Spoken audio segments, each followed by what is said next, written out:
Good evening. 2 weeks ago, I spoke to you about the people from outside of North Dakota who are managing Congressman Kleppe's bid to take Senator Burdick's Senate seat.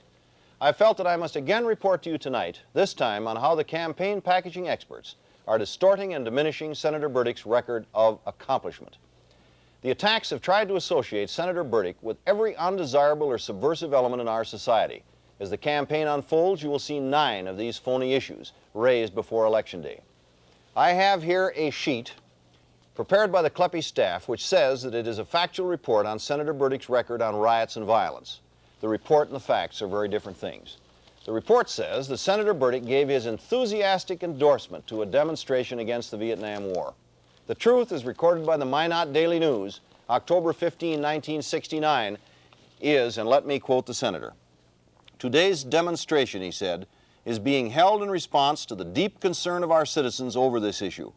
I can only hope their purpose will not be tarnished by acts of violence or lack of respect for the rights of others who hold conflicting views on American policy in Southeast Asia."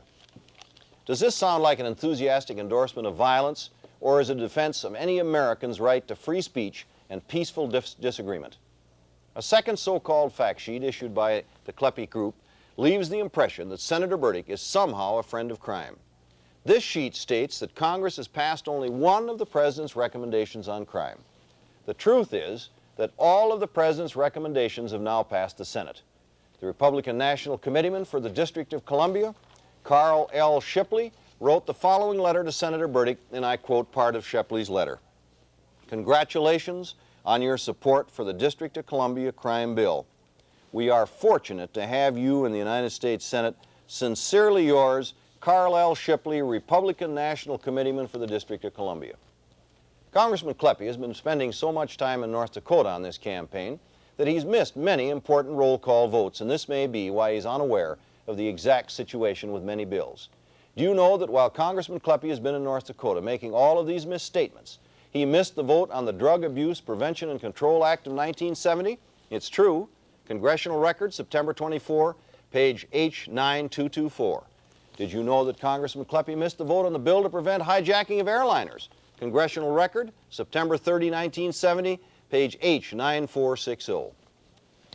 Another device being used in this campaign, which these advertising experts have used in campaigns around the country, are what I term inspired letters to the editor. By this I mean that professional politicians write a letter to the editor, mail it around the state, with a request that some local person rewrite the letter in his own hand, sign it, and send it to the local newspaper.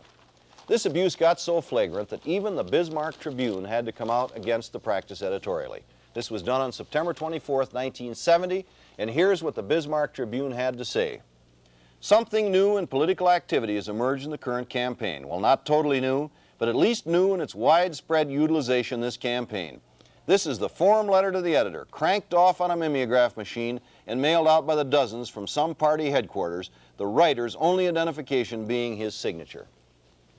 The Tribune went on to say that they were going to refuse to print what appeared to be circular letters, and one clue can be the number of similar or identical letters which appear in various newspapers throughout the state, signed by various people. Congressman Kleppe's clever ad agencies have used the slogan that we need his voice in the United States Senate. They have attempted to give the impression that Congressman Kleppe is very active in looking after the nation's business, but the truth is different. The Williston Herald, August 23, 1969, in a byline story by J.B. Lyon, states as follows. "I am not unhappy with the label the Eastern Press has pinned on us. Doing nothing is probably the greatest service we can render our nation right now."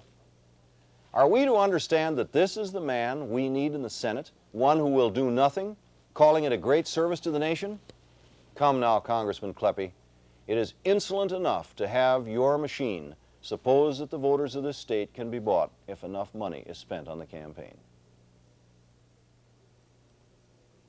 The preceding was a paid political telecast, sponsored by the Citizens Committee for Senator Burdick, Charles Fleming, Secretary, Hamilton, North Dakota.